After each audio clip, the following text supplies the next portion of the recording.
të Zotit, besoj librat e Zotit. Selam aleikum. Wa alaikum salam. Vel yawmil akhir, edhe ditën e mbrapsht, ditën e gjykimit. Pra, nëse i njëri thotë se unë e besoj Zotin, po unë nuk besoj ringjalljen, ai nuk ka iman, nuk ka besim. Se ka nalu ose ka heq 3 çerek të imanit. Pra vetëm fjala se unë besoj Zotin dhe nuk besoj Wa alaikum salam. Çfarë ndodh në banesën e varrit? Nuk besoj që njerëzit do të dalin nga banesat e varreve. Po Zotin e besoj, po se do të dalim nga varri nuk besoj. Se po hyn varr po e sheve, e besoj. Është konkrete kjo. Ama që do të dalim nga varret ta se besoj. Allahu xhele xhelaluhu o vëllezër e zbulon e din se çfarë përshpërit ky njeriu natën, ditën, është i qarë, me të gjitha pozicionet, a e ka e pathot ata që më ha ditën e gjykimit? Dhe një nga shkaqet që njerëzit zhytën gjinofa është sepse nuk besojnë se do të dalin në llogari. Kjo është hataja më e madhe. Ky është rreziku më i madh. Besimi ka shku kot. Ndaç agjëro, ndaç mos agjëro. Ndaç tu i besova, ndaç tu i zbesova, nëse më hon që do të dalësh përpara Allahut xhelle xhelaluhu, vallahi besimin e ke prish. Edhe po të vëni re, nëse Allahu xhelle xhelaluhu do ta lejë të përgjysëm këtë punë. Si është përgjysëm? Me na sjell këtë botë, edhe me u dorëzu në banesë të varrit, edhe mos mori gjallë. Ku shkoi drejtësia e Zotit xhelle xhelaluhu? Vallahi ringjallja është kulmi i drejtësisë. Njerëzit largohen këtë botë për shumë gjëra. Edhe një nga ata që largohen më shumë janë për padrejtësinë që mendojnë se i ka bërë Zoti kur i vjen i sprov. Për shembull, i kalojnë prej kësaj jete fëmia. I merr Allahu xhelle xhelaluhu bashkëshortin. I merr gru, i kalon prej kësaj jete në moshë të re.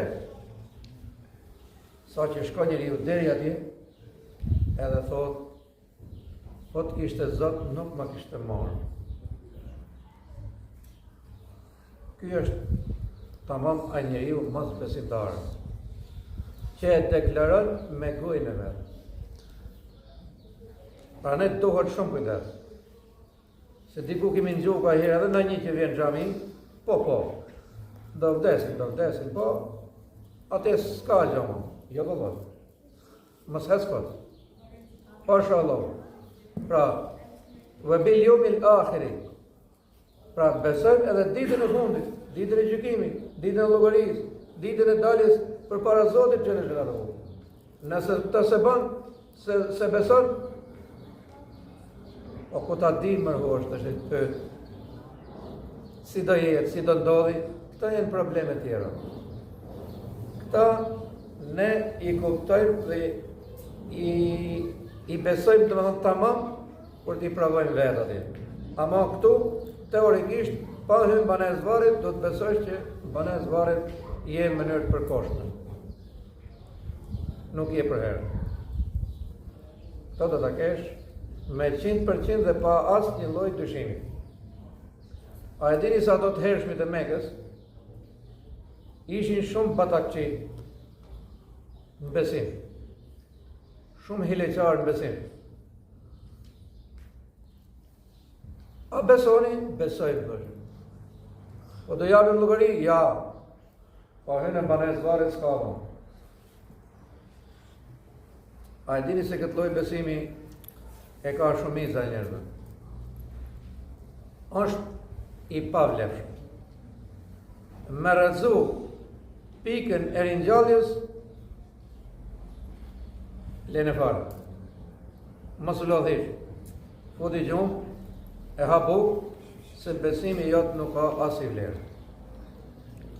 Sepse ky është proces që e ka nisi Madhi Zot Xhelel Xhelalu me krijimin e botës, me krijimin e njerëzve, kafshëve, krijesave të tjera të gjitha, edhe njerëzit do të vazhdojnë të shigjatë derisa të vend tek dy përballje të mëdha, xheneti edhe xhehenemi.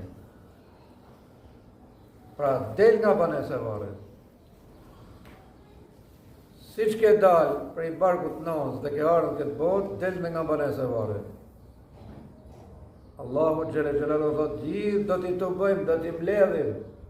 Mos keni asnjë lloj dyshimi për këtë. Është e pa diskutueshme.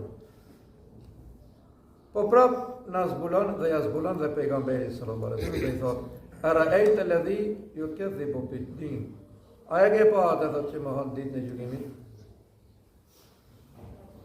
Edhe një nga shkaqet e atyre vrasjeve të nëpërbotë, apo vrasjet e muslimanëve, apo krimet që merr parasysh i person, Aleikum selam. sepse më honë se do të dali përpara Zotit Xhelel Xhelalu.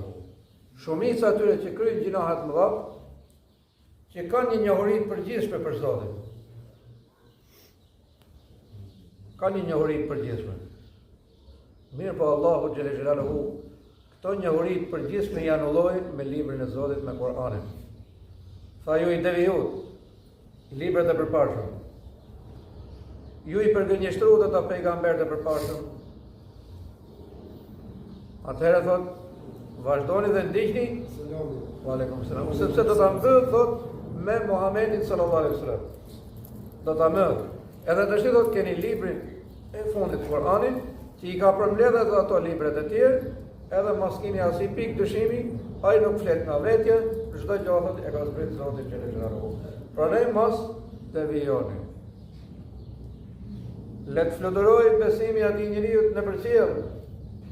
Nëse zbeson se do të dali nga banesa e varrit përpara Zotit Xhelel Xhelalu, e ka shkatruar besimin. Por shumica llogarit përpara Zotit e mohojnë. Gjithë ata që angazhohen gjinofe të rënda, të mëdha, pa da, aq sa e mëllën me këtë botë, jo për Zotin. Edhe kafshët do t'i kërkojnë llogari sa i kafshës tjetër që i ka bën pa drejtësi. Jo më drejtësia e robit. Allahu na e forcoft imanin tek madhëriari.